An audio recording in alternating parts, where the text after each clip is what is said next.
today's podcast, I'm taking the opportunity to talk with our own Chris Kennedy, Director of Services here at Webtrends Optimize. Amongst other roles, Chris has been involved with compiling statistics for the unemployment figures and has run his own business. But today we talk about the importance of conversion rate optimization and why it should be part of every company's strategy. So, Chris, tell me a little about your background. What was it that spurred your interest in CRO? I guess if I go back to sort of my education days, I studied mathematics for decision making at university, and that was a combination of mathematical modelling, statistics, operational research, and so we were doing, this is, bear in mind, pre-internet, sort of very early 90s. We were doing optimization for other business problems. When I graduated, I didn't necessarily pursue that direction immediately. I had various sort of project management roles. I ran my own business for a number of years. But really, I sort of saw what was happening within the digital marketing in particular, in terms of the dot-com boom and how that sort of taken over our lives. And I wanted to be a part of that. And when I sold my business, I was looking for a way to sort of enter and sort of establish myself.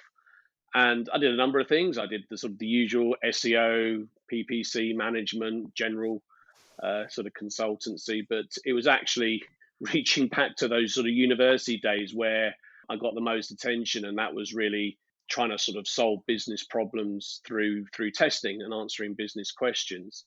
And I guess in terms of what my interest was and what the common thread is always that seeking of truth, being in a number of those meetings and the amount of hours that are spent where you're in a room of stakeholders. And my first sort of assignment where I applied conversion rate optimization, it was a classic business problem where they'd commissioned a new website. Conversion rate had absolutely dropped and plummeted. They couldn't understand why. It looked better visually. It was more up to date. And then that's sort of when all the discussion points came in. And it was at that point I thought, I actually then reached back to a lecture that I did actually attend. And I think I mentioned that I had a good time at university. So I'd love to say I went to them all, but this one I did. And it was to do with multivariate testing and particularly design of experiments. And in the back of my mind, I remembered that there was, a few techniques that I'd studied. So it was great to then sort of just with a little bit of research, just ran sort of the first test, just using a very, very basic tool, but it did really help give this particular business some direction and encourage me to look further. What I believe is that you helped working out or compiling the unemployment figures at some time. So this kind of, right. you Yeah. mentioned this finding the truth bit. Surely there's different variations of the truth. Yeah, there is. And I guess that was, in terms of my interest in, I guess, sort of decision making. And I think, in terms of making sound business decisions, we're sort of basing them off data. But you're right. I had a year's placement at the Department of Employment, as it was known at the time. It was at a period where unemployment was actually increasing as well, and there was also a lot of attention in terms of how you measure that and the political football that we see with statistics and the figures have gone up. You're fiddling the figures and you got two measures, you're using this, and all those sorts of things. And actually, I wrote an article while I was there about comparing the two methods of measuring unemployment. So there's a survey method, which is really now the international standard, but there's also the one that probably people recognize, which is the claimant count. So that's the number of people claiming unemployment benefit. Mm-hmm. And they're trying to sort of understand the same problem, but they're measuring it in different ways. And one's going to be more responsive than the other. A count will be down to the number of people qualifying, whereas a survey, there is going to be some latency to a certain extent in terms of that by the time you capture the results and report on them, you're effectively reporting on what was the figures or the interpretation a few months ago.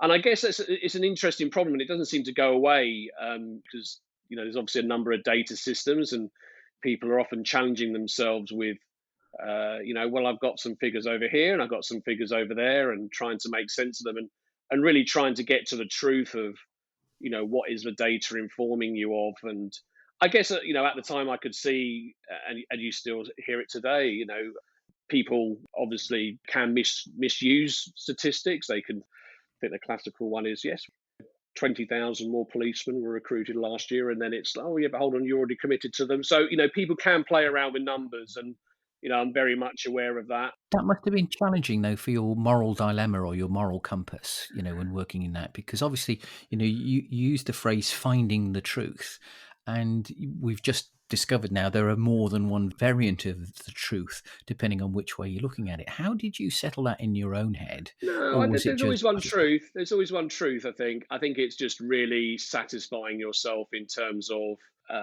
data sources in order to find that truth. I think there isn't necessarily a number that will, stand alone, unless it's particularly universal or very clear, that might, might not be informative. Even if you were to take a very basic metric like, people's height, think there's no room for maneuver there, but did you measure them with their shoes on, or did you measure them with their shoes off? So, I think qualifying any data that's presented to you is important in order to get to the truth. But there is always sort of one truth. There might be a number of views. I think that's the difference. So in terms of the question you're asking, or the view you're taking of the data, then yes, you might make different decisions, and of course on your priorities as well.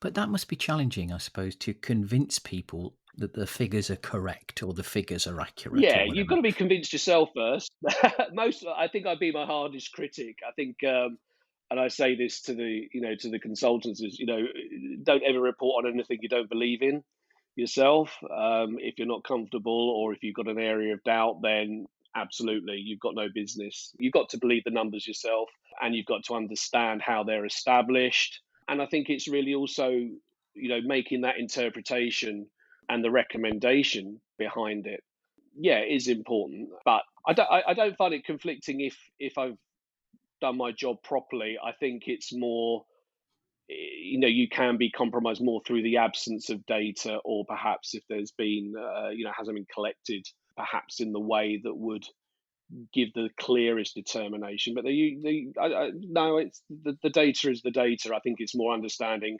how it's been collected, what the methodology you're using, being aware that certain metrics, like averages, are the classic one. They can be potentially misleading. The average salary packet. You can sort of take a measure, take a sample, which works fine until you get Bill Gates in your sample, and then all of a sudden your average spikes. And it's sort of being aware of what metrics, what they are informing you and what they're not. But one of the things that I think works not just in politics is within an organization, there's still politics, even though they're not politicians.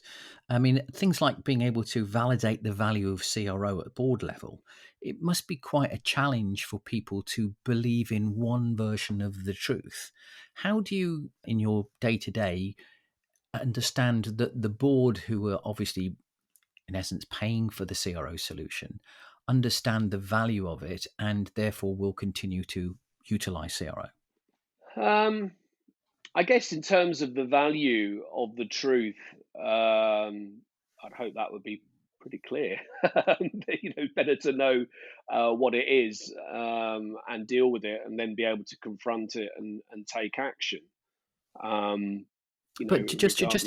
just in that regard, I mean, there are Yeah. different variants of the truth, though. So for instance, in our world, there's statistics you get out from a CRO engine or a CRO tool, and there's also Google Analytics, and there could be another analytics tool, and there could be a social listening tool. There could be there could be lots of different tools that are all providing variables of what is actually the truth, and it's trying to understand how you can bring that to board level and say, actually, here is the picture with as much. Yes, I think. You're listening to the shortened version of this podcast. To listen to the full version, visit your favourite podcast player and search for Webtrends Optimize or The Big Lift.